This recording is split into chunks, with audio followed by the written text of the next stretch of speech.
Okay, here we are again at Sportmotive. Welcome back. Thank you so much for all the positive comments we had on the last few videos.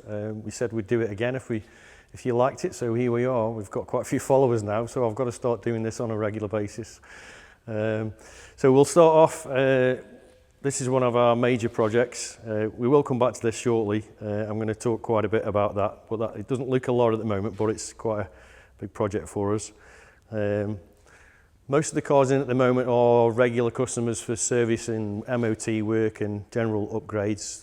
This is a new Cerber that we've just started to look after. Customers just bought this. It's very early 4.2. This has come in for a full suspension rebuild, rebush, clutch and flywheel, new ACT exhaust system, some new shiny bits that we've just opened here. It's like Christmas today, shiny shinies. And a full service, new throttle position sensors that it needs.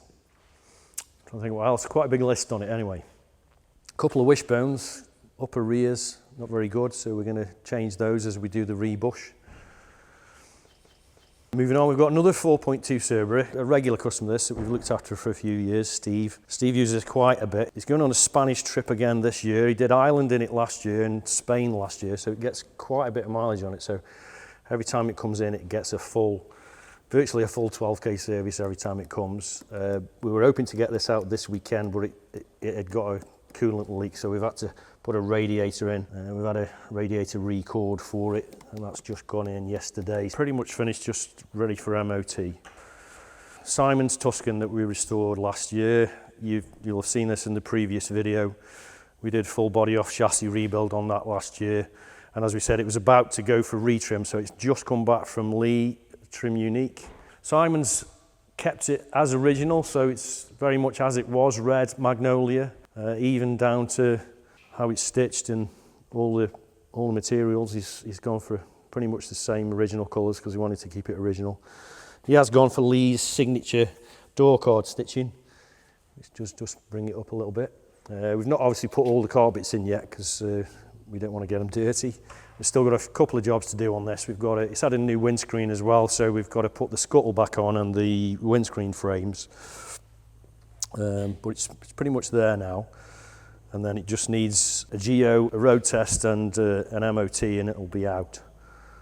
Moving on, we've got a trio of Tamoras in at the moment. This is a customer we look after. He bought this a couple of years ago, and when he first brought it to us, it came in with an engine knock, which we diagnosed as a little end. So it ended up having to have a full engine rebuild. We did that last year. It's now had a period of running in. It's done about 1,000 miles. So it's come in post-rebuild service, so it'll get engine serviced and valve clearances just checked to make sure everything's all okay. A few other little jobs to do and an MOT, which it passed yesterday. So this is a new customer, very nice Tamora that we've just had in. Not seen this before. Guys just bought this. It's been previously looked after by Steve at SD Autotech, so we know it's going to be a good one.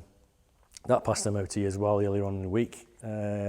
And it's just in for a 6k service and a geo. That's what we're doing at the moment, just geo in it first. So this is the LS Tamora that we showed you in the previous video. It's virtually done now, up and running. We'll show you it running slightly later in the video. We're just doing final checks and balances, getting everything tip top, sorting the cooling system out, making sure everything's working. We'll show you inside in a moment where we're just finishing off the dash wiring. Had the dash ECU modified to deal with the LS sensors basically, so delete some of the speed 6 sensors that we don't need. And so yeah, we're just finishing putting back the interior back together and the dash back in. It looks a bit disarray in there at the moment, but we know what we're doing. We're nearly there. So it's a combination of the GM ECU there and the TVR dash ECU. So we've had patched those together. So we've had the dash ECU modified by Paul Smith so that it reads the LS sensors, temperature sensor, oil sensors, so we don't get lots of faults on the dash.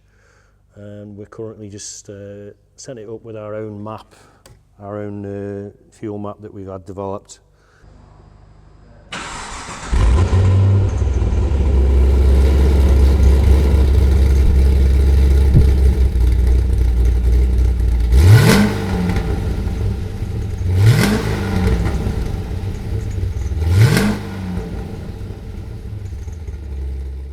Okay, so this Griffith is in just for a 7-inch headlamp conversion.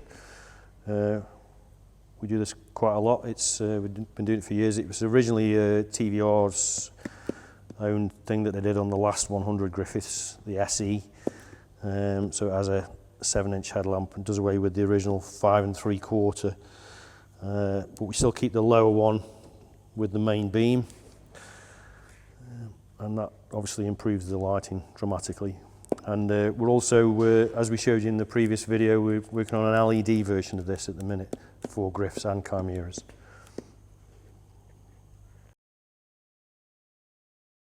This is a long-term project. We're building this for a guy called Nick. It's what he calls Project Rocket. Basically, we built this from scratch, from a body shell and an ID. It's built on our Evolution chassis, but Nick's gone to town with this, so it's got the latest generation LT4 Corvette motor, supercharged 6.2, built by Debbie at GM. It's kind of in sort of dry build stage at the moment. Body shell is only on temporarily. The chassis is fully built. There's a few bits left to do on the chassis, just plumbing wise, so fuel lines and brake lines, but we had to put the body on because it's just been for a full rewire. So it's had a brand new loom made at Level Motorsport. Some of you guys might know that company, do quite a bit of specialist wiring work. So it's all power management units. There's no fuse box and relay board anymore. He's even remade the engine loom, which we would normally use the GM loom, but it's completely all new basically. So as I said, it's built on our Evolution chassis. There's a few mods over and above the Evolution chassis that we've had to do to accommodate the LT4, with it being dry sumped as well. So we've got a dry sump tank mount there, and we've used a tank from a Tuscan actually, because it was readily available to us. Electro-hydraulic power steering pump there. And because we've kind of gone to town with this car, we've started from scratch. We've smoothed the engine bay, so we've got rid of any ductwork that we didn't need that was from the original Rover V8. So all this inner wing area here and that inner wing area, it's all been refiberglassed and reshaped. We've just done a little cutout into that inner wing because our alternator is a bit too close, so we're going to have a little faired-in cut-in section there. We've been able to do away with the top of this inner wing where normally the pedal box bolts in, because Nick's going for a floor-mounted Tuscan style pedal box. So literally all we'll see on top of that wing is the brake fluid reservoir cap. We've got independent wiper motors, so there's no linkage. These are PMU controlled, so they can be programmed to do whatever we want. We can have them go in different directions if we want to. Obviously we won't, but that just helps us. It does away with all the linkage and the old motors. So originally the motor would have sat there with a big linkage inside this bulkhead. That's all gone. We've still yet to do, we've got to build a frame for the radiator and the supercharger radiator, which will bolt onto the front of the chassis. So body's got to come off yet again. Body will come off and get all the underside painted and finished, and then we'll finish the chassis work, and then body can go back on. The other thing Nick wanted in this car was a full T350 interior, which presented quite a few challenges, because the T350 or Tamora interior is actually mounted onto steel framework inside the Tamora, which TVR put a steel framework inside the windscreen and had steel tubes going across. Chimera's got none of that, so we had to be quite inventive how we built the dash basically. So there's been quite a bit of fiberglass work to create mounts for all these components. So that's Nick's pedal box, fully rebuilt with curved pedals by Lee. A lot of you in the TVR fraternity will know Lee that makes these pedal boxes. It's causing some further challenges because the footwell isn't as long as a Tuscan footwell, so it's proving difficult to accommodate it, but we'll manage it. So the reason really Nick wanted to go for T350 interior is because he also wanted these clocks. This is obviously a dummy dashboard pod that we're using, but Nick's actually redeveloped sort of a lookalike electronic version of the TVR dash pod from the T350. We'll show you a little video of that. And we're hoping to use that in a few other conversions in the future. So, but yeah, that's just for our mocking up purposes when we were building the dash and mounting the steering column. Okay, further mods over and above our Evolution chassis. This car, because of the power output that's going to make, we decided we needed bigger, better, faster rear end. So this has got a Mustang 9-inch differential. And the reason it's got odd wheels on is because we normally use the Tuscan wheel bearing assembly, which is why it's got the Tuscan front wheels.